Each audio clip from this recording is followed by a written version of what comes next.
cette conférence qui s'appelle Un site rapide pour mieux convertir. Comme je disais, avant que ça s'arrête de marcher et que ça remarche, les slides sont disponibles à cette URL. Et qui je suis? Je suis Boris Shapira, je suis Customer Success Manager pour Dairboost.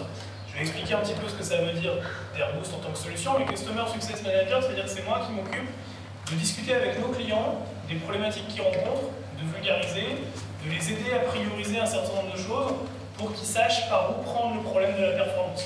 Donc ce que je fais avec vous aujourd'hui, en fait, je le fais avec mes clients tous les jours.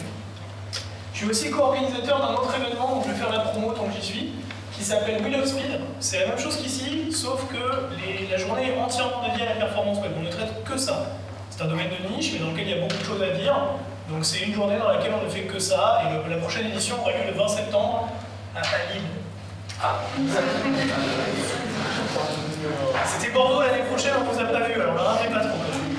L'année dernière. Donc pour attaquer le problème de la performance web, je vais l'aborder en 4 points. D'abord la compréhension, ensuite la surveillance et la collecte d'informations. Après, qu'est-ce qu'on fait de ça, en termes de savoir-faire dans vos structures. Et puis enfin, comment on maintient ce qu'on a mis en place pour pas que ça soit perdu. Je vais le faire en regardant des exemples qui sont sur les sites d'Albertine et de 64, alors je ne sais pas où ils sont tous. Voilà, coucou. Qui ont bien voulu jouer le jeu, et donc on a lancé des surveillances sur leur site. Normalement, ils n'auront pas de mauvaises surprises. J'ai déjà expliqué en amont. Donc le premier truc que je vais dire, je vais décevoir beaucoup de gens. Je déteste toutes les slides qui commencent par ils ont réduit de 100 millisecondes, ils ont gagné X% de chiffre d'affaires, les utilisateurs ils partent au bout de 3 secondes. Tout ça, c'est complètement faux. C'est complètement vrai sur les études qui les ont montrées. C'est-à-dire, si je fais une étude sur un site, je prends une personne ici, je prends son site, je fais une étude, je vais sortir des chiffres qui sont vrais. Ils sont vrais, ils sont démontrés par l'étude, ils sont vrais pour ce site. Ils ne sont pas vrais pour autre chose.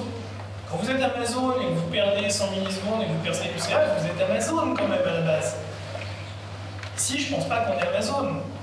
Donc les enseignements qu'Amazon a ne sont pas forcément applicables à vos sites. Donc la première chose que je voulais dire, c'est ça. Dans le domaine de la performance web, il y a énormément de présentations qui commencent par essayer de vous convaincre en vous montrant des chiffres d'autres structures, de ce qu'elles ont fait, de ce qu'elles ont gagné. Ça ne vaut que comme un récit. Quand vous écoutez une histoire, ça reste une histoire. Vous écoutez de la petite sirène, vous ne croyez pas forcément aux sirènes.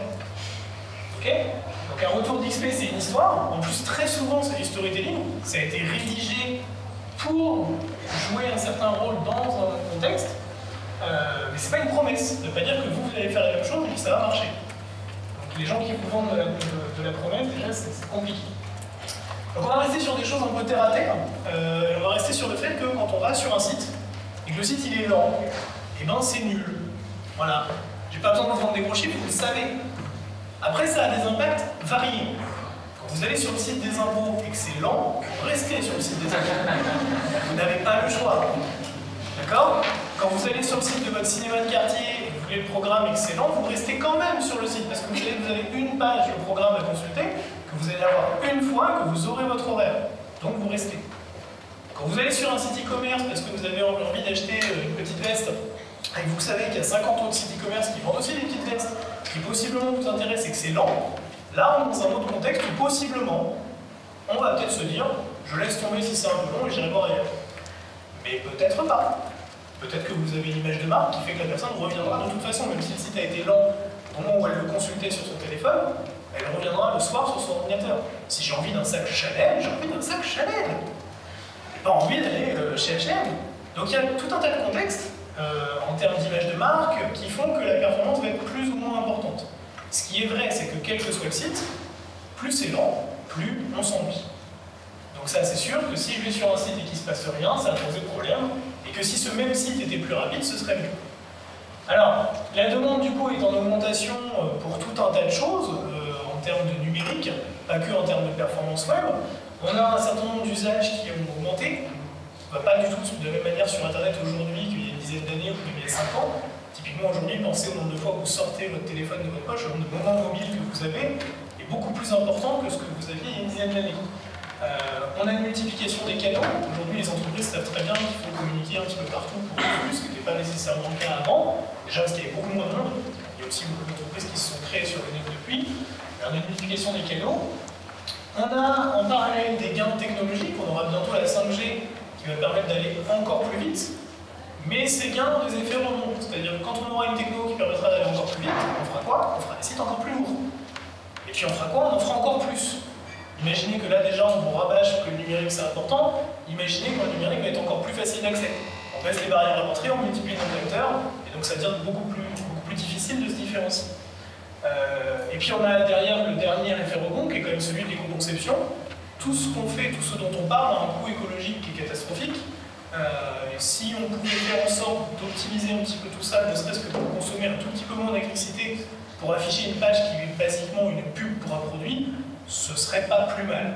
Donc ça va être une exigence morale, éthique des années qui viennent, où il va être demandé quand même de faire un effort au web en général, pas que le e-commerce, le web en général, pour être un peu plus responsable par rapport aux pages qu'il produit, de manière à ce que la consommation des serveurs soit un peu moins importante à service équivalent. Je ne parle pas de décroissance, de baisser le nombre de services, on n'y est pas encore. Pour gérer tout ça, les techniques s'améliorent. Vous avez maintenant sur vos sites web, PrestaShop, on en parlait à l'instant avec les emails, des mises en page qui sont adaptatives, c'est-à-dire qui vont se présenter de manière aussi correcte sur un desktop que sur un mobile, avec des changements parfois nécessaires. Typiquement, dans vos images produits, vous pouvez avoir sur l'ordinateur de bureau des visuels en 16/9, là où sur mobile, vous les aurez plutôt de manière carrée, donc c'est des choses à anticiper. Comment je fais pour servir une image différente en fonction du matériel? Comment je fais pour servir le bon format d'image? Parce que tous les navigateurs ne supportent pas les mêmes formats. Et typiquement, aujourd'hui, sur Firefox et sur Chrome, vous pouvez servir des formats des images au format WebP, qui est beaucoup plus efficace en poids par rapport au rendu que du JPEG. Comment je fais pour optimiser la diffusion de l'ensemble de mes contenus? C'est-à-dire, si j'ai une marque, par exemple, qui doit être visible à l'international, comment je fais pour que la personne qui essaie d'y accéder depuis les US, elle ne vienne pas chercher le contenu sur un serveur qui est en France? C'est-à-dire que sa requête n'est pas à traverser l'Atlantique pour récupérer les données. Comment je fais pour changer l'architecture, pour essayer de servir un maximum de gens? Et puis comment je fais globalement pour déconstruire ce concept qui vient des origines du web, qui est le concept de page, pour en faire une expérience un peu plus fluide. Voilà. Plutôt que de passer de page en page, comment je fais pour faire le concept d'ajout panier, de personnalisation d'un produit, sans que ce soit forcément des étapes successives, un peu poussives pour l'utilisateur, avec notamment des temps d'attente. Alors pour répondre à ça, les acteurs ont beaucoup de réponses, et puis il y a d'autres acteurs qui ont beaucoup de contraintes, en tout cas qui en posent beaucoup. Google fait partie de ces acteurs qui sont très motivés à faire en sorte que la web perf avance beaucoup dans le temps. Et ça, par exemple, c'est une frise chronologique, je ne vais pas tout détailler, mais c'est une frise chronologique des différentes actions de Google qui ont été assez impactantes sur le domaine de la web perf. Alors des choses dont j'ai déjà entendu parler aujourd'hui, donc je vais en reparler maintenant. Les outils PageSpeed, que certains d'entre vous utilisent, qui datent de 2009. ANP, qui a fait son apparition en 2015, donc ANP, un superset de HTML qui permet de faire des pages plus performantes, parce qu'en fait ils ont réduit HTML à ce qui est vraiment strict nécessaire, de manière à vous obliger à refaire des sites en version très simplifiée. Et puis d'autres choses, comme par exemple ici le classement depuis 2017 Mobile First, où en fait vous avez un index différent en fait, dans les résultats Google sur mobile quand on fait une recherche mobile. C'est-à-dire que suivant la performance de votre site, il va être plus ou moins bien classé quand une personne va faire une recherche mobile. En gros, si quelqu'un fait une recherche mobile et que le site est agréable, en tout cas rapide à consulter sur mobile, il sera mieux classé. Et on avance et on avance. Là, il me manque 2019, où par exemple, il y a un mois, ils ont annoncé qu'ils faisaient plus de... Enfin, ils allaient utiliser systématiquement Chrome 74 pour parcourir les sites pour fabriquer l'index. Jusque-là, on avait des robots qui se contentaient de télécharger le code HTML et puis qui indexaient ça en premier, puis plus tard, en fait, aller regarder le code. Maintenant, systématiquement, ils vont utiliser Google pour exécuter du JavaScript, donc on est sur d'autres techniques. Alors pourquoi ils font tout ça? La version polie, c'est de dire que la web perf, c'est bien, et ils sont vachement éco-conception. En fait, non, ça fait surtout des réductions de coûts d'exploitation. Google reste l'acteur qui, aujourd'hui, parcourt le plus le web. Ils ont des robots qui parcourent des milliards de pages tout le temps. Plus ces pages sont petites, plus elles sont rapides à télécharger, moins ça leur coûte de l'argent. Donc déjà, ça leur coûte moins cher. Ensuite, ça leur permet d'en gagner plus, indépendamment de leur coûter moins. Parce que du coup, plus les pages sont rapides, plus on peut mettre de la pub. Qui aujourd'hui, principalement, vend de la pub sur le web, c'est aussi Google. Donc plus vous allez réduire des pages dans lesquelles il y a de la pub, plus Google est content. Google va continuer à faire de la pression sur tout le monde pour que tout le monde fasse de la pub. incidemment, je trouve ça très bien, mais il faut savoir pourquoi. On a aussi une pression pour que l'UX s'améliore, c'est-à-dire que les utilisateurs ont fait une expérience qui soit meilleure, tout simplement parce que ça augmente et l'engagement et la conversion. Donc ça bénéficie à tout le monde. Et puis on a une autre pression qui est intéressante, dont Émilie a parlé ce matin avec Mickaël et Cécile en introduction, qui essaie de dire que quand on parle de performance, c'est un des sujets de la qualité au sens général, et quand on aborde tous ces sujets, on crée une espèce de consensus de production sur ces sujets-là, et on est capable du coup de générer de la qualité plus globalement ensemble, des choses meilleures.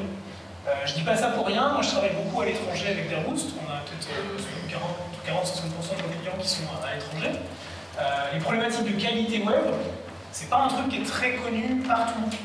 Parce qu'il y a des pays où par exemple on est un petit peu plus libéraux, donc tout ce qui est qualité pour des utilisateurs un peu marginaux, bah, c'est pas très grave, ils sont marginaux, ils ont moins d'argent. Voilà. En France, on a une culture qui est un petit peu différente, et on a posé en fait des choses en termes d'éthique et de morale aussi, et on s'est rendu compte qu'en fait en le faisant, on posait des consensus de qualité, et que du coup les équipes pouvaient travailler mieux ensemble. Donc c'est un autre truc qui est intéressant, c'est de travailler ensemble sur des choses pertinentes. Alors on va regarder en vrai ce qu'on fait, Airboost. Alors Airboost c'est quoi? C'est une solution en fait d'audit automatisé de la performance web. Alors la page est un peu floue, donc je vais essayer de zoomer en fait pour qu'on voit quelque chose. Voilà. Mise en page adaptative. Donc le principe de Airboost, c'est de mettre une URL, donc qui est ici, l'URL de la home de la page femme de 64. On choisit le contexte de test. Donc on dit par exemple je veux faire un test sur un ordinateur de bureau ou sur un mobile. Je choisis depuis où je veux faire le test, parce que je disais on a des clients qui sont un peu partout dans le monde, mais on a aussi des clients qui s'adressent à tout le monde. Quand PayPal fait un test, ils font un test partout, parce que du coup eux ils sont partout. Donc on peut choisir comme ça son contexte de test, et on peut même le personnaliser un peu plus pour mettre des tests AB, des choses comme ça, ou pour faire des comparaisons, en disant bah tiens, je voudrais comparer une URL en desktop versus mobile, donc on met une URL, on clique sur comparer, et puis on arrive sur une page de comparaison. On revient en arrière d'un cran, où on a ici donc, la page 64 femmes. Ah. Voilà. Donc ici, mise en page pas adaptative. C'est mieux. Où on a chargé, en fait, nous, sur la machine qui a été choisie, donc si vous avez choisi Paris, sur le data center de Paris, on a chargé en fait, le site web dans un Chrome récent. Et puis, on a regardé en fait quelles étaient les métriques de performance. Donc, je vais en reparler, mais ici, premier octet, début d'affichage, le moment où c'est visuellement complet, la fin de chargement. Et puis, on analyse au fil aussi un certain nombre de bonnes pratiques. Et donc, on va être capable de définir un score en disant, bah, tiens, le site, il est à tel pourcent de complétion des bonnes pratiques. Donc, en détail, ça fait quelque chose comme ça. Ou si j'ouvre ici le rapport desktop, je vois ici les métriques. Donc, par exemple, j'ai mis presque une seconde à récupérer le premier octet du site web, et je suis à 66% parce que j'ai 13 problèmes, et si on clique dessus, on voit ce que c'est comme problème. Je vais revenir sur cette notion de problème, ça reste des problèmes de performance, donc ne vous inquiétez pas, ce n'est pas des problèmes au sens commerciaux, le site fonctionne très bien. Donc ça c'est ce que nous on fait, c'est ce que nous on produit, des indicateurs, des nombres, du poids, le poids de la page, un certain nombre de jalons temporels, et puis des conseils et des bonnes pratiques pour aider à corriger. Parce que l'idée derrière, c'est pas de se contenter de ça, c'est de pouvoir prendre ce qui est rédigé pour envoyer ça à des développeurs. Alors faites quelque chose. On ne paye pas pour avoir ça. Donc ça, c'est la première étape, ça permet de comprendre un petit peu où on en est. Cette première étape, elle est importante, mais c'est hyper important de ne pas tester que votre URL. Testez vos concurrents. Les problématiques de qualité web sont des problématiques collectives. N'allez pas faire de la surqualité en essayant d'améliorer des choses si en fait personne ne le fait. C'est important d'améliorer les choses, mais vous avez tous des problématiques d'argent, on en a tous et toutes. Donc commencez par regarder comment vous vous positionnez par rapport aux autres, et en fonction de ça, vous saurez si vous avez besoin d'investir ou pas. Une fois qu'on a fait ça, on va commencer à essayer de collecter de manière un peu automatique. C'est-à-dire là, j'ai fait un test une fois, un jour sur un contexte. Qu'est-ce que je peux faire pour essayer de suivre un peu ça dans le temps pour déjà voir si ça évolue? Ou si en fait c'est toujours la même chose. Donc pour collecter, on fait ce qu'on appelle de la surveillance synthétique, c'est-à-dire qu'on va refaire exactement ce que j'ai fait là, mais on va le faire de manière régulière. Donc Donc on va choisir son contexte, on va dire bah tiens, je vais prendre par exemple desktop ou mobile ou les deux. On va prendre les URL qu'on veut tester. Alors le premier réflexe c'est de dire bah, je veux tester toutes les URL de mon site, c'est pas nécessaire. Vous avez une fiche produit, elle est exactement rigoureusement identique à la fiche produit d'à côté. Le seul truc qui change c'est que les images ne sont pas les mêmes. A priori ça n'a pas un impact énorme. Si les images sont trop grosses d'un côté, elles sont probablement trop grosses de l'autre aussi. Donc vous commencez par choisir des pages, idéalement une page par gabarit, et puis vous commencez à suivre dans le temps et à valider des hypothèses. Tiens, qu'est-ce qui se passe si j'optimise mes images? Est-ce que les métriques, elles sont meilleures? Ah oui, tiens, c'était pas une mauvaise idée, peut-être qu'on va généraliser ça au niveau de la contribution, et dans le guide qu'on fait, par exemple, pour les personnes qui mettent les photos sur le site, on va préciser, mettez les photos et puis passez-les d'abord dans tel ou tel outil qui permet d'optimiser l'image. Les outils de surveillance synthétique ne nécessitent pas d'installation, donc l'avantage c'est que vous pouvez tester les concurrents. Ils sont assez stables puisque du coup les data centers sont des machines qui sont posées dans des serveurs. C'est pas votre petite machine, si vous avez lancé Netflix à côté, le site est plus ou moins rapide. En général moins. Donc là c'est un peu différent, et puis des parcours, mais je reviendrai dessus après. Alors évidemment nous, chez Airbus, on fait ça, mais on n'est pas les seuls. Moi j'aime bien dire que les gens viennent chez nous parce qu'on le fait bien. Donc n'hésitez pas à aller voir ce qu'on a dit juste avant, des GT Metrics et PageSpeed, et puis après vous revenez chez nous, puis vous verrez comment c'est bien chez nous. Un truc auquel il ne faut pas s'attacher, c'est la notion de temps de chargement. Vous allez peut-être entendre ça dans la bouche de certaines personnes qui ne sont pas des spécialistes de la performance web. En réalité, la notion de temps de chargement, ça n'existe pas. C'est quoi le temps de chargement? Est-ce que c'est le moment où la page commence à afficher un truc? Est-ce que c'est le moment où c'est complètement fini? Est-ce que c'est le moment où j'ai l'impression que je peux interagir avec? Et en fait, suivant la définition qu'on prend, on se rend compte qu'en fait, on n'a pas du tout les mêmes résultats. Donc nous, sur la performance web, on a un vocabulaire qui est un tout petit peu plus précis. Et on a des indicateurs qui sont consensuels et qui correspondent en fait à un certain nombre d'étapes. La première, c'est à quel moment est-ce qu'on a la confirmation que le chargement de la page a commencé. Donc souvent, c'est quelque chose de visuel. On était sur une page blanche ou sur la page de notre site, et à un moment donné, on a eu l'impression que ça y est, quelque chose arrivait. Souvent, c'est le premier pixel qu'on voit, en fait, ça donne cette indication-là. À quel moment on a l'impression, en regardant la page, qu'on peut interagir avec? Donc ça, c'est encore un autre moment. Vous faites comme moi, hein, quand vous chargez une page, vous ne mettez pas à cliquer frénétiquement dans tous les autres tout de suite. Vous attendez en général un certain nombre d'éléments qui doivent être affichés. Tout à l'heure, il y avait une présentation sur l'UX, on disait un message de réassurance, un click to action, une reconnaissance de la marque. Voilà, c'est des éléments en fait que naturellement, humainement, on recherche avant d'aller interagir. À quel moment on peut concrètement interagir? Parce que ça ne veut pas dire que parce que ces éléments sont là, en fait, la page est interactive. Peut-être pas du tout, en fait. Et ça, c'est très frustrant. Et à quel moment ça devient très frustrant? Ça aussi, on a des réponses. Entre 1,3 et 1,5 fois le moment où visuellement on a l'impression que c'est complet. À partir de ce moment-là, si la page n'est pas interactive, on est très énervé. Je vais reparler aussi des gens qui sont là. Et à quel moment on peut interagir sans que l'interaction soit dégueulasse? Ah zut, j'avais dit que je dirais pas de gros mots pour la caméra. Donc à quel moment on peut interagir de manière à ce que ce soit fluide et agréable? Ça aussi, c'est un autre moment important. Alors le premier truc qu'on va regarder, c'est ce qu'on appelle les temps serveurs. Donc les temps serveurs, en fait, c'est le temps que PrestaShop, pour les gens qui sont sur PrestaShop ici, ou Magento, ou d'autres solutions que vous pourriez utiliser, va mettre pour répondre, mais pas que. En fait, ce qui se passe quand un navigateur demande une page, c'est que ça traverse le réseau. Donc déjà, ce temps-là de traverser, il n'est pas nul. Ça traverse le réseau, ça arrive vers les serveurs, où là, ça passe en attente, parce que peut-être que le serveur, il est un peu occupé. Parce que peut-être que c'est les soldes, parce que peut-être que vous n'êtes pas tout seul. Donc ça attend. Au bout d'un moment, ça passe en traitement. À ce moment-là, votre solution e-commerce, elle produit la page, et une fois qu'elle l'a produit, elle la renvoie. Ce qu'on va essayer d'optimiser quand on fait de la performance web, c'est tout ce qui se passe ici, de manière à ce qu'on attende le moins possible. Donc, par exemple, quand vous avez beaucoup de gens, on va mettre en place des load balancers pour que, le caméra technique, mais du load balancer pour que la charge soit répartie.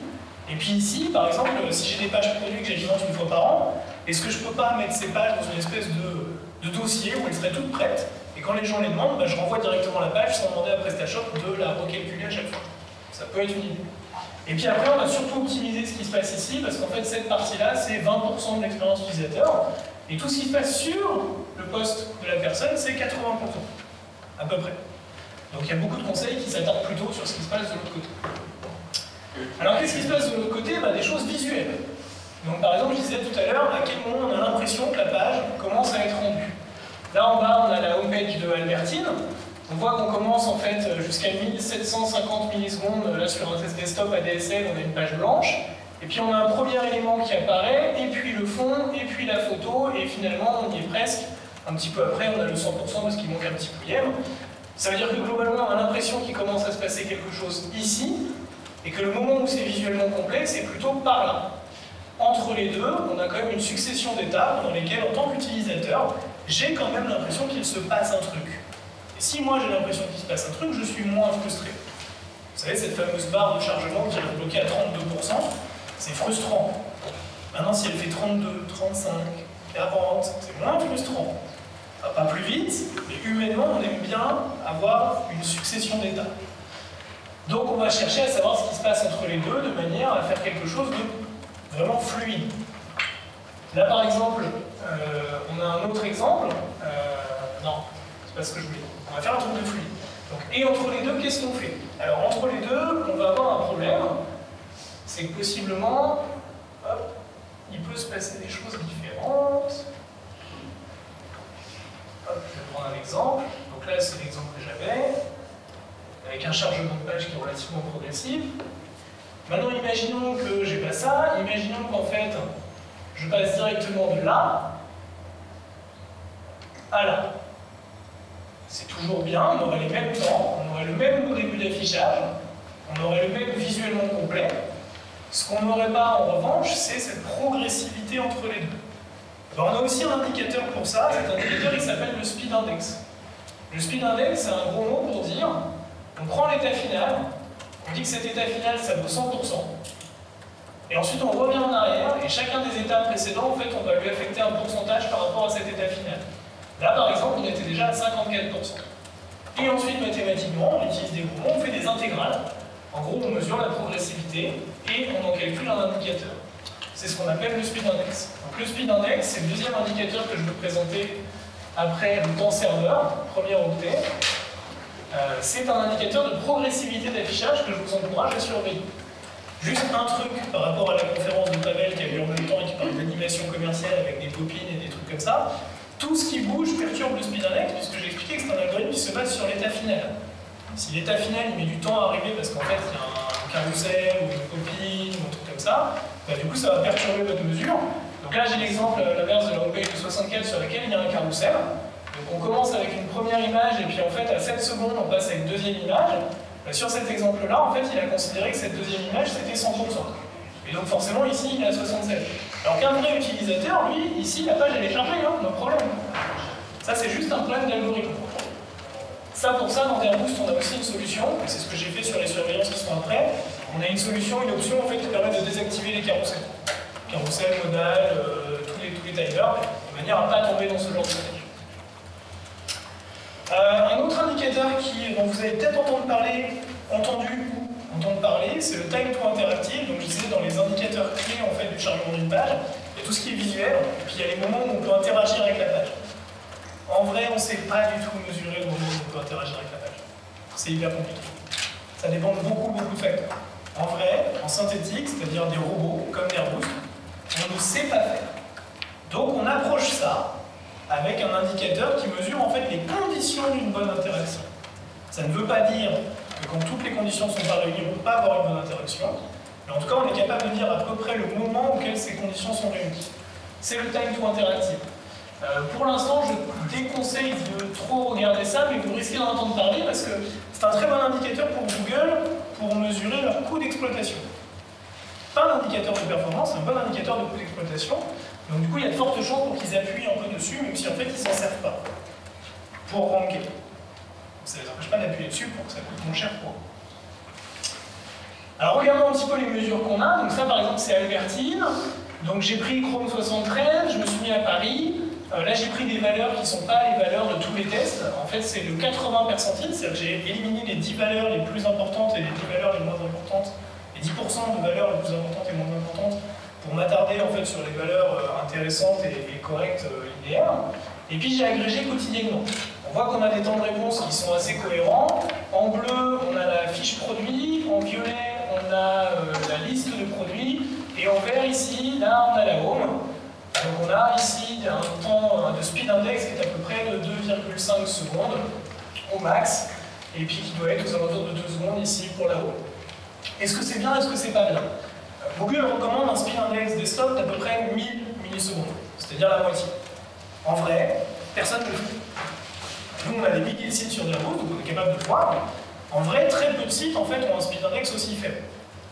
Ça reste un idéal, si on peut y aller, pourquoi pas, mais c'est déjà bien d'avoir ce genre de score. Ici, on a le premier octet de 64. Donc ici, speed index, c'était l'indicateur visuel. Tiens, je vais rester sur Albertine, premier octet aussi. Pourquoi est-ce qu'on a un speed index à 2 secondes? Principalement parce qu'on a un premier octet qui est assez élevé.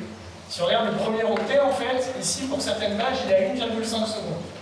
Donc j'ai un speed index visuel qui est à 2 secondes, mais en même temps, je reçois mon premier octet qui est à 1,5 secondes. C'est-à-dire, en gros, j'ai déjà attendu 1 seconde et demie pour avoir quelque chose, et en fait, après, j'ai que 500 millisecondes pour que le rendu se fasse. Donc en vrai, le problème, il est surtout là. On a un problème ici de premier octet, c'est-à-dire au niveau du serveur. Le temps de réponse du serveur est un peu long. Si on regarde ce qui se passe sur 64, on a à peu près la même chose. Le temps de réponse serveur est de 1,5 secondes, en tout cas le premier octet. Là où en fait les recommandations de Google sont à 200 millisecondes. Donc ici aussi, on a probablement une seconde et 1 seconde et demie qu'on peut gagner. Donc ça, c'est des analyses qui ne coûtent pas très cher à regarder. En l'occurrence, je ne l'ai pas dit, mais vous pouvez aussi faire des tests sur Derboost, c'est gratuit quand vous ne faites pas de monitoring. Et vous pourrez voir si sur votre site, vous avez les mêmes problèmes. Donc sur les deux sites, on a à peu près les mêmes problématiques. On a quoi? On a un site qui en fait met un petit peu de temps à répondre, mais par contre, une fois qu'il est là, il va vite. Qu'est-ce qu'on peut faire par rapport à ça? On peut aller regarder pour mettre du cache et essayer d'optimiser. On peut aussi aller un peu plus loin avec des slides où le texte passe derrière les images, donc il va falloir l'écouter. On peut aller un petit peu plus loin en se disant que l'expérience d'un utilisateur, c'est pas celle-ci. Un utilisateur, il va rarement sur une page là comme ça, sortie au hasard. Déjà, il vient de quelque part, et ensuite, souvent, il a un parcours. Il passe par exemple par la home, il va rechercher un produit dont il a envie, il va aller ouvrir la fiche produit, il va aller ajouter le produit au panier, normalement, et il ou elle va ensuite aller au panier. Alors nous, on fait ça aussi, et je l'ai fait du coup pour les sites que je surveille ici. Donc j'ai rédigé des scénarios, donc aller à la home, rechercher le mot top, ouvrir le produit, ajouter au panier, et à chaque fois, en fait, là dans Derboost, on a tout défini en termes d'action. Qu'est-ce que ça veut dire rechercher le mot top? Ça veut dire aller cliquer sur l'élément qui a tel sélecteur CSS, puis taper le mot, alors là en tout cas j'ai tapé sweat, non pas top, puis ensuite cliquer sur l'élément de recherche, commencer à enregistrer la performance à ce moment-là, et une fois que c'est terminé, vérifier qu'il y a au moins un produit en résultat. Et donc ça aussi, on est capable de le surveiller en termes de performance, et d'aller regarder ce qui s'est passé, en disant, bah tiens, Albertine, le speed index cumulé, on est à peu près comme ça. Et ça se lit de bas en haut, c'est-à-dire qu'on commence par aller sur la home, puis on fait une recherche, puis on va sur la fiche produit, on ajoute le produit au panier, et on va voir le panier. On voit par exemple que l'ajout du produit au panier est une des étapes les plus longues. C'est souvent le cas. Parce qu'en fait, c'est une des étapes qui a un impact sur votre base de données. Alors que les visites de page, ils n'ont pas d'impact sur votre base de données. Donc du coup, là, on a des choses qui sont assez cohérentes. Et là encore, Derboost, on a des impacts, on sait à peu près, on connaît les sites qu'on surveille. Là, on a un cumulé de speed index pour ces 5 étapes de 10 secondes. C'est plutôt très bien. C'est plutôt un bon score. Nous, on monitore beaucoup de sites e-commerce. Ce scénario de la home jusqu'au panier il est super classique. 10 secondes, c'est plutôt une référence en dessous de laquelle les acteurs ont du mal à descendre. Donc ici, on a plutôt un bon score. Si vous voulez faire le test vous-même, vous pouvez. Essayez de voir combien de temps il vous faut pour ajouter vos produits au panier, y compris en sélectionnant les tailles et tout. Et vous allez voir que si vous restez bien en dessous de ces 10 secondes, c'est plutôt pas mal. Je peux présenter rapidement 64. On a le même type de temps de réponse. Voire même encore mieux. Alors là, on a visiblement un pic au-dessus des 10 secondes un petit peu avant. Mais si je prends que le résultat aujourd'hui, par exemple, donc je disais en dessous de 10 secondes c'est bien, là on est à 5 secondes. Donc là on est sur du très rapide. C'est aussi une très bonne expérience. Là, ce qu'on a regardé, c'est le cumulé de speed index, c'est-à-dire le cumulé de l'expérience visuelle de l'utilisateur, mais on peut aussi regarder d'autres indicateurs, comme par exemple le temps de réponse serveur, ou le moment où la page est visuellement complète, et là on n'a pas tout à fait les mêmes temps. En fait, si je fais un visuellement complet, je vois qu'on est presque au double. Pourquoi? Parce que probablement que la page se charge de manière assez progressive, et que entre le moment où l'utilisateur a l'impression que quasiment tout est là, et en fait le moment où tout est vraiment là, il se passe peut-être un peu de temps. Ce qui n'est pas forcément une mauvaise chose, parce que par exemple, si vous avez l'option de click to chat, vous savez, click to chat, c'est le petit module qui apparaît pour vous proposer de l'aide ou des choses comme ça quand vous êtes sur un e-commerce. Bah, ce genre de module, ça perturbe complètement les indicateurs de visuellement complet parce que ça apparaît tardivement. Donc c'est pas d'indicateur à suivre. Indicateur à suivre, comme je le recommande, time to first byte, premier octet, et speed index. Donc ici, le speed index cumulé. Donc là, on a des petits aiguilles parce qu'en fait, je suis passé d'une surveillance quotidienne à une surveillance horaire un petit peu avant la conférence pour vérifier que j'avais rien raté. Pourquoi j'ai fait ça? Parce que ça aussi, c'est quelque chose que vous ne savez peut-être pas. Mais suivant la manière dont vous alimentez votre PrestaShop, la maturité de votre magasin, vous pouvez avoir parfois des indisponibilités dans la nuit. Par exemple, quand votre entreprise ou votre industrie va grossir, vous allez alimenter votre PrestaShop avec un ERP, par exemple, des données qui viennent d'un fournisseur. Le moment où vous allez mettre les données en fait, dans le PrestaShop, ben, le PrestaShop ne va pas répondre super. Donc souvent, on a des pics de performance. En quoi c'est problématique? Ben, souvent en rien, sauf quand on a une clientèle à l'international et que le moment où on le fait correspond pile au milieu de la journée des clients qu'on a là-bas. Là, ça commence à causer problème. Alors, qu'est-ce qu'on a d'autre comme outil pour mesurer la performance? Là, j'ai parlé de ce que nous on fait chez Airbus, mais il n'y a pas que ça. Il y a aussi le Real User Monitoring. Real User Monitoring, il y a quelqu'un parlait de Jar tout à l'heure, on est un petit peu sur le même ordre d'idée. Charger un JavaScript sur la page qui va aller nous faire des mesures de performance réelles quand les utilisateurs utilisent le site. Le premier outil qui fait ça, c'est Google Analytics, vous utilisez quasiment tous, j'imagine, où vous avez un petit endroit où ça parle de performance. Deux choses par rapport à ça. D'abord, ils ont un indicateur qui s'appelle temps de chargement. Si vous m'avez bien écouté, il ne faut pas l'utiliser. Personne ne sait par contre. Dans le secteur, on ne sait pas. Ce truc-là, évident. Par contre, ils ont un truc qui s'appelle page disponible, et là, par contre, celui-là, il est intéressant. Et puis, il y a un autre truc qui est intéressant aussi, c'est que par défaut, en fait, votre Google Analytics, il a un taux en fait, de capture en fait, des données. Quand vous consultez vos analytics, vous ne consultez pas 100% en fait, des mesures qui ont été faites. Il fait en échantillon en fait. Vous pouvez modifier l'échantillon spécifiquement pour la perf. Vous pouvez dire en fait, garde-moi un échantillon de 1 ou 10% pour tout le reste, mais pour la performance, je veux un échantillon de 60, 70 ou 80%. Temporairement. Et donc vous pouvez avoir un échantillon de performance qui est meilleur et donc des données un peu plus fiables. Il y a évidemment d'autres solutions beaucoup plus poussées de Real User Monitoring, et celle-là aussi est rigolo. Non, on va s'amuser un peu. Le problème de ces solutions, l'avantage de ces solutions, c'est qu'elles sont très fiables pour savoir ce qui se passe vraiment chez les utilisateurs. Le problème, c'est qu'on sait rarement quoi en faire, parce que du coup, les données sont extrêmement disparates entre ton téléphone, votre téléphone, son téléphone, entre ce desktop. Les expériences sont très très différentes, donc quand on met en jeu, ça devient problématique. Donc souvent, c'est un genre d'outil, une gamme d'outils vers laquelle on s'oriente quand on a déjà fait quelques tests synthétiques, qui coûtent beaucoup moins cher et qui permettent déjà d'acculturer un peu l'entreprise. Mais ça permet quand même de mesurer des trucs rigolos. Donc par exemple, ça permet de mesurer les délais d'interaction. La personne a cliqué sur ajout au panier, combien de temps il s'est écoulé entre le moment où elle a cliqué et le moment où l'ajout au panier a démarré. Ça a l'air tout bête, mais s'il se passe du temps, ça peut être pénalisant et ça peut nuire à votre conversion. Ça, c'est moyen rigolo. Plus rigolo, c'est les rage click. Rage click, vous savez, c'est quand on est tous énervés, on clique sur un truc et ça ne marche pas, ou alors on n'a pas l'impression que ça marche, et donc du coup on s'énerve.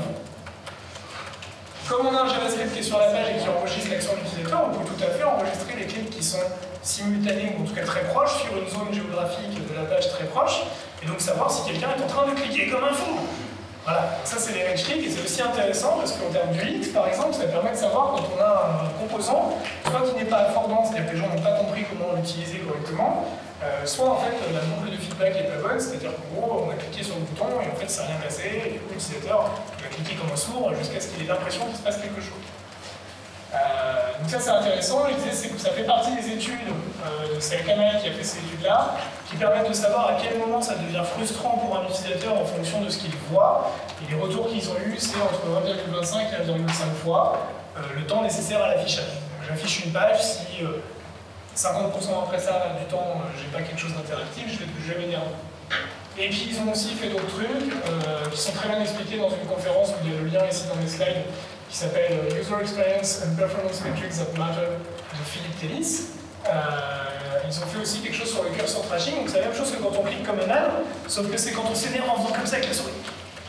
Ah, ça aussi, moi je le fais beaucoup, je sais pas vous, mais voilà, ça permet aussi de savoir ce qui se passe, et ça c'est plus souvent un indicateur de lag, c'est-à-dire un indicateur du moment où le site est un peu lent. Je sais pas pourquoi vous et moi on fait ça, j'ai aucune idée de pourquoi on fait ça, comme si le truc allait devenir plus rapide si on se coupe. Mais il n'empêche qu'on le fait, et du coup ça permet de savoir, si on le mesure auprès de vrais utilisateurs, ça permet de savoir quelle est leur expérience dans la vraie vie.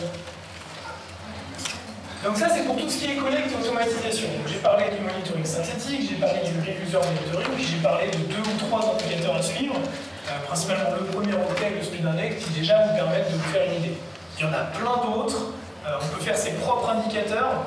Par exemple, vous pouvez dire, bah, tiens, moi je voudrais surveiller le moment sur une liste produit où tous les ajouts paniers sont affichés. Voilà. C'est un moment, et vous pouvez décider de surveiller que ça. Et vous pouvez mettre un petit code JavaScript qui va surveiller le moment où ça arrive et qui va vous mettre un petit jalon temporel à ce moment-là, et vous pouvez le suivre dans le temps. On a tout type de clients chez Airboost. Il y en a certains qui feront des feedbacks au Speed et qui ne suivent que des indicateurs personnalisés. Notamment quand par exemple vous n'avez pas une page mais vous faites une succession d'actions, bah, du coup vous avez des indicateurs qui correspondent aux actions qui sont faites. Mais une fois qu'on a fait ça, on a juste commencé à effleurer le truc parce qu'en fait on a fait quelques tests, on n'a pas forcément compris les résultats, et puis on a acquis un savoir-faire peut-être parce qu'on a compris quelques problèmes, mais derrière comment est-ce qu'on le valorise. Donc on arrive sur une phase qui est un petit peu plus sensible en termes de management et beaucoup moins sensible en termes de techno, qui est d'expliquer en fait en quoi tous les retours vont amener en fait à aller lire les conseils et puis les intégrer comme des bonnes pratiques. Alors en performance web, c'est un domaine de la qualité web dans lequel on a des référentiels de bonnes pratiques qui sont un peu différents de ceux dont a parlé par exemple Elise Louis ce matin chez Opquast, puisque nous, nos bonnes pratiques, elles sont consensuelles, comme les bonnes pratiques de qualité web, elles sont réalistes, elles sont vérifiables et même très souvent elles sont vérifiables automatiquement. Par contre, elles ne sont pas universelles puisqu'elles sont dépendantes des technologies employées. Donc nous, par exemple, chez Airboost, on utilise une petite détection de techno, et puis si votre site est un PrestaShop, on va le savoir, et on va être capable de vous donner des conseils en fait, qui sont liés au PrestaShop. Suivant les technos que vous allez employer, les conseils pour optimiser ne sont pas nécessairement les mêmes, parce que vous avez des conseils un petit peu différents suivant ce que vous utilisez. Alors nos conseils, ils sont un peu longs, on s'applique, on donne un titre qui essaie de donner une explication. Ici, 2 images sont redimensionnées côté navigateur, et puis là vous n'arrivez pas à lire, mais c'est pas très grave. Si vous lancez des tests, vous pouvez les voir vous-même, mais en gros on explique avec un vocabulaire accessible la nature du problème, et puis on essaie de donner des infos, pour vous évidemment, que vous compreniez, mais surtout pour les développeurs auxquels vous allez envoyer ça en leur criant dessus, en leur jetant des trucs, pour qu'ils puissent corriger rapidement. Voilà. Plus on donne d'infos, plus c'est rapide à corriger. Donc on essaie d'être assez précis sur les retours qu'on fait, et puis on essaie de les faire un peu en français aussi, ça tombe bien. Il y a un piège dans lequel ne pas tomber, et ça c'est très compliqué, je pense que c'est très compliqué dans la performance web comme dans d'autres domaines de la qualité. C'est pas parce que le problème vous semble facile qu'il est facile à adresser. Et c'est pas parce que le problème vous semble compliqué qu'en fait il est difficile à corriger. Dans les retours qu'on fait, il y a tout un tas de retours qui sont extrêmement techniques, je ne vais pas rentrer dans les détails, mais qui peuvent se régler par une petite configuration du serveur. Donc basiquement, votre travail à vous, c'est de trouver la bonne personne à qui envoyer le truc. C'est surtout ça la difficulté. Parce qu'une fois que lui l'a reçu, en fait, il lui faut 5 minutes pour corriger. Et littéralement, il y a énormément de conseils et de bonnes pratiques en performance web qu'il faut 5 minutes pour corriger. Donc n'hésitez pas à vous faire en de gens en fait, qui sont capables de vous dire si des choses sont complexes, c'est-à-dire éventuellement qui nécessitent 2-3 configurations, mais que ces configurations indépendamment sont simples, ou si en fait elles sont compliquées, même si le sujet est simple, par exemple les images. Les images, c'est un sujet qui est hyper simple. Si je vous dis vos images, elles ne sont pas optimisées, vous pouvez les optimiser, c'est hyper simple. Oui, sauf que comment est-ce qu'on forme les gens qui prennent les photos, comment est-ce qu'on forme les gens à l'upload, comment on différencie les images qui sont optimisées de celles qu'il ne faut pas optimiser parce qu'on veut garder une belle qualité sur ces images-là. Comment on fait si on a différents ratios d'images à servir en fonction du device? Est-ce qu'il faut optimiser l'image avant de la découper ou après? Comment on choisit le point d'intérêt? Imaginez le monde de la presse par exemple, où chaque article qui est publié est illustré par 1 ou 2 images. Comment ils font sur mobile pour choisir où ils mettent le découpage de l'image quand elle doit être carrée? Donc il y a des solutions pour ça. Il y a même des trucs automatisés, par exemple chez Chez Sud-Ouest, j'utilise une solution qui s'appelle Sunbore, qui prend une image, qui cherche automatiquement le point d'intérêt et qui génère les prévisualisations autour du point d'intérêt. C'est évidemment faillible, parce que si je prends une image de deux hommes qui jouent au foot sur la plage, bah, les sujets ils sont à l'extérieur de l'image, donc quand le zoom va se faire, il va probablement se faire sur le ballon. Si c'est un sujet sur la masculinité, c'est bof. Mais il n'empêche que ça peut être des solutions automatisées, et pour autant le problème est simple à expliquer. Les gens, par contre, compliqués à résoudre.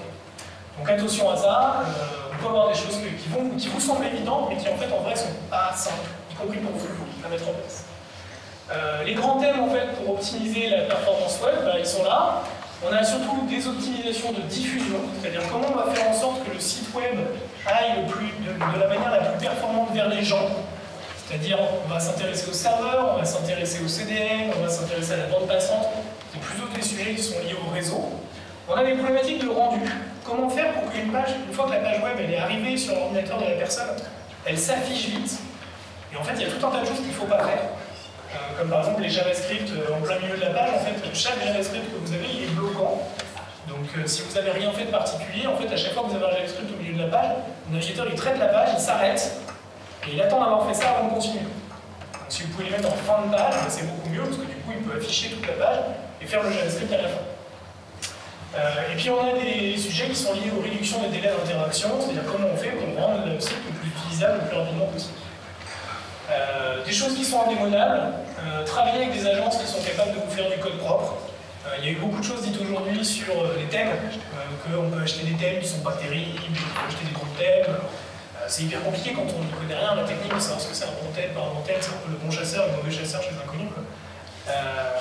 N'hésitez pas à utiliser des solutions comme toutes celles qu'on a dit, y compris d'Airboost. Vous prenez l'URL du thème, vous le mettez dedans. Si déjà le site du thème n'est pas capable d'avoir un bon score, il y a quand même peu de chance pour que vous ayez, vous, un bon score avec. C'est pas un bon signe. Ça ne veut pas dire qu'il est foncièrement mauvais, peut-être qu'il y a des choses qui sont très bien pour vous dedans, mais c'est quand même pas un bon signe. Pour les développeurs, en fait, il y a tout un tas de choses qui leur permettent d'automatiser. Donc a priori, si vous tombez sur une agence qui un jour a fait des bons sites performants, il y a une grande chance pour qu'ils arrivent à en faire d'autres. C'est tout bête, mais c'est des pratiques, et une fois qu'on les maîtrise bien, on peut les mettre en place sur plein de sites. N'hésitez pas à avoir des domaines spécialisés. Aujourd'hui, vous avez sûrement des noms de domaines avec votre marque. Par exemple, ici, on avait www.albertine, www.64. Vous pouvez tout simplement avoir un sous-domaine dédié aux ressources. Par exemple, ressources.albertine ou ressources.64.fr. À quoi ça sert? Ça sert à faire en sorte qu'à chaque fois que vous allez chercher une image sur ce domaine-là, vous n'envoyez pas aussi toute la famille des cookies PrestaShop que vous avez posés et pour lesquels ils sont absolument inutiles pour le serveur pour vous afficher une image. En fait, vous avez tout un tas de choses en termes de cookies que vous renvoyez à chaque fois que vous avez besoin d'une ressource. C'est pas utile. En passant par un autre domaine pour les assets, on permet de faire ça. Et puis il y a des systèmes de cache après que des agences peuvent vous conseiller. Il y a Varnish qui est une solution de cache. Il y a l'utilisation de solutions dédiées de CDN. On commence à taper dans des choses qui coûtent un peu des sous, mais qui sont en effet assez efficaces pour aller plus vite. On peut aussi optimiser les polices de caractères. Par exemple, aujourd'hui sur les sites web, quand vous voulez une jolie police de caractères, il y a de fortes chances pour que vous embarquiez tout un tas de caractères dans cette police dont vous n'avez pas besoin. À moins que vous ayez envie d'écrire des noms de produits en cyrillique. Mais si vous n'en avez pas besoin, on peut les enlever et ça va beaucoup plus vite. Au niveau du serveur, on peut réduire au maximum tout ce qui est requête de base de données, mettre du cache partout où c'est possible. Alors déjà, bon, là j'ai vu un petit peu le code pour les emails se baser sur du Symfony. Je pense qu'il y a moyen déjà dans PrestaShop, il y a des choses assez intéressantes. Mais il y a même un onglet performance dans PrestaShop que vous pouvez aller voir. Et a priori, il y a des choses assez intéressantes, comme par exemple d'activer le cache Smarty dans la console du PrestaShop. Et puis il y a un mode debug qui peut vous permettre de voir si vous l'avez activé ou pas, pour vous rendre compte où vous en êtes de ce côté-là. Au niveau des images, je disais faire en sorte que l'image soit adaptée à la surface de rendu et à la qualité de l'écran. Ça, c'est quelque chose qui est complètement possible. Vous pouvez en fait, pour une même image, ça va être compliqué ce que je vais dire, mais on se concentre. Pour une même image visuelle sur la page, vous pouvez avoir dans le code HTML en fait jusqu'à 10 images différentes. Parce qu'en fait, vous expliquez au navigateur qu'en fonction de la surface d'affichage, il peut prendre telle ou telle ou telle image. Et vous le dites par exemple, si la largeur c'est ça, tu prends l'image de 600 pixels. Si sa largeur c'est ça, tu prends l'image de 800. Si c'est ça, tu prends celle de 1400. Et le navigateur se débrouille. Donc le code HTML il est hyper verbeux. Il y a toutes les URL de toutes les images. Mais ça marche très très bien, et notamment ça permet d'avoir des pages mobiles qui pèsent 200 kg et des pages desktop qui pèsent 2 mégas. Ce qui n'est pas choquant. Ce qui qui est plutôt bien pour les utilisateurs, qui vous remercieront. Surtout si certains d'entre nous, les utilisateurs à l'extérieur de la France. Nous, on est un pays où les forfaits data sont assez larges, mais il y a des pays où ils payent la data. Et quand on leur sert des pages, tout à l'heure je ne sais plus à qui je montrais un client d'Airbus qui a servi une page de 44 mégas, je pense que ces clients seront contents. Les images, ça s'optimise. Il y a un article, je n'ai pas mis toutes les solutions, on a écrit un gros article sur le blog d'Airbus sur l'optimisation où j'ai listé les outils. Là, de tête, j'ai au moins celui de Mac que j'utilise, qui est Image Optim et qui est très bien, qui permet d'utiliser l'image. Et pitié, pitié, pitié, n'utilisez jamais de GIF animé. Même pour l'animation commerciale, vous pouvez tout faire avec des MP4. Vous connaissez les MP4, c'est ce que vous téléchargez quand vous piratez le film. Hein, donc, et ça marche très bien. Hein, les films d'1h30 ne sont pas très longs. Donc si vous faites pareil sur une petite vidéo d'animation commerciale, ça marchera vachement mieux qu'avec des GIF animés. Les GIF animés, c'est un format australopithèque. On va dire ça. Autre chose pour les images, vous pouvez aussi les lazy loader, c'est-à-dire faire en sorte, avec un petit peu de JavaScript et bientôt nativement dans le navigateur, de ne charger que les images visibles. Imaginez que vous ayez une liste produit avec 300 produits, sauf que l'utilisateur n'en voit que 6, ça sert à rien de charger 300 images. Vous chargez les 6 que l'utilisateur voit, et celles d'en dessous, elles sont chargées quand l'utilisateur scrolle. S'il ne scrolle pas, il ne les charge pas. Donc ça aussi, ça améliore grandement l'expérience utilisateur. Au niveau JavaScript, on va faire simple, à moins que ce soit pour les optimisations que j'ai citées juste avant, vous n'en utilisez pas. Voilà. Si vous faites ça, c'est bon. Vous avez normalement pas le choix. Il y a plein de choses en JavaScript, notamment des services tiers qui vous permettent d'enrichir vos sites. Si vous pouvez, n'hésitez pas à faire un test avec service activé, service désactivé. Donc vous faites un test avec, un test sans, comme ça au moins vous vous rendez compte de l'impact de ce service-là. Sur Airbus, on a aussi une block list. Vous pouvez mettre l'URL d'un script, et on va vous faire un test, où on va bloquer en fait ce script. Donc ça aussi, ça vous permet de vous rendre compte de l'impact de ce truc-là sur la Terre. Moins vous utilisez JavaScript, mieux c'est. Donc si vous pouvez vous contenter juste des choses qui sont absolument nécessaires, ou les servir à une portion infime de vos utilisateurs, par exemple si vous faites du Hotjar, vous n'êtes pas obligé de le charger pour l'intégralité de vos utilisateurs, vous pouvez peut-être le charger pour 1%, peut-être ça vous suffit, vous allez gagner aussi de la performance. Globalement, dans l'absolu, que ce soit les scripts ou autre chose, et je pense notamment au module PrestaShop, parce que PrestaShop sorti de la boîte, c'est super rapide. Faites des tests avec et sans. Vous avez envie d'intégrer un nouveau module, vous faites un test avec votre site, vous regardez la performance, vous mettez le nouveau module, vous faites un test. Là, vous allez vous rendre compte si le nouveau module est dégradé. Et n'hésitez pas à faire des tests sur des pages qui n'ont rien à voir. Vous pouvez intégrer un module pour votre tunnel, par exemple le choix de mode de paiement, et qu'en fait ce module a été